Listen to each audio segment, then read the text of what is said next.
আমরা যেমন বাংলায় বর্ণমালা 52টা বর্ণ। দেখুন বাংলাটা, আমার মনে হয় বাংলাটা জটিল, কারণ 26টা লেটার, আর বাংলায় সেটা বর্ণ হচ্ছে 52টা।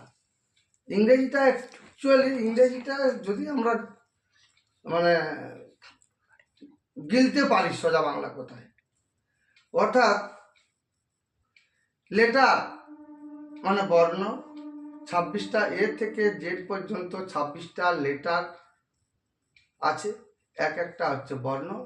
যেমন ফুলের সমষ্টি হচ্ছে ফুলমালা, সেরকম বর্ণের সমষ্টি হচ্ছে বর্ণমালা, যেটাকে ইংরেজিতে বলা হচ্ছে অ্যালফাবেট।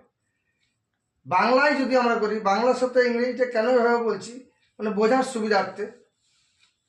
বাংলায় বর্ণ 52টা, ইংরেজিতে 26টা। এই যে জটিল জিনিসটা আমরা বলছি, কিন্তু আদতে জটিল নয়।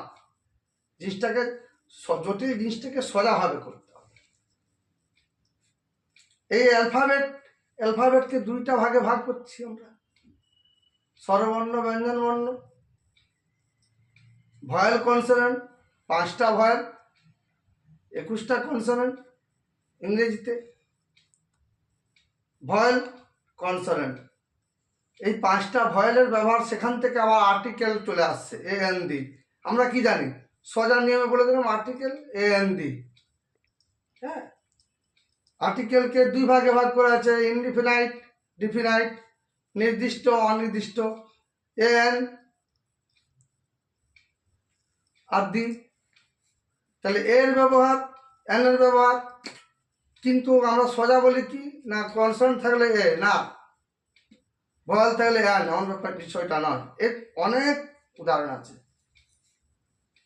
যেমন ইউর উচ্চারণ ইউর মতো হলে আমরা বলে দেবো কি না, ভয়েল আছে তাহলে এন না, এখানে হবে কিন্তু আপনার এ হবে।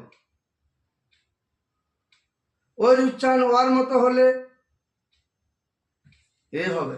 1 রুপি নোট, 1 আইডিয়া, এখানে এ হবে। আবার কিছু জায়গায় যেমন এমবিবিএস, এমএসসি, এমকম, এমফিল সব এন হবে। কারণটা কি, এখানে এনটা লুকিয়ে আছে। এম এম এম সব দেখুন, এম এম, অর্থাৎ এম উচ্চারণ করার আগে কিন্তু এ উচ্চারণ করছি আমরা, তাহলে ওর জন্য এন হচ্ছে। এরপর কি, অনারেরিয়াম, অনেস্ট, সব হচ্ছে এন হয়। কেন, এইচ উচ্চারণ, আবার এইচ এর উচ্চারণটা 2 রকম ভাবে হচ্ছে। এইচ উচ্চারণ অনারেরিয়াম, আর একটা জায়গায় হ, তখন হচ্ছে হিস্ট্রি হলে। তো আলোচনা ক্লাসের মাধ্যমে হবে। এরপরে ধরুন আমরা যদি ভাবি যে am, is, are, was, were, have, has, shall, will, কীভাবে ব্যবহারগুলো শেখানো যায় বাচ্চাদেরকে, ছড়ার মাধ্যমে যদি শেখায় তাহলে কেমন হয়। আমি থাকলে এম হয়, ইজ একজনে, তুমি থাকলে আর হয়, আর বহুজনে। এইভাবে ছড়াগুলো করা যাবে। আমি আর আমরা থাকলে শ্যাল বসাতে হয়, অন্য সব জায়গাতে উইল নিশ্চয়।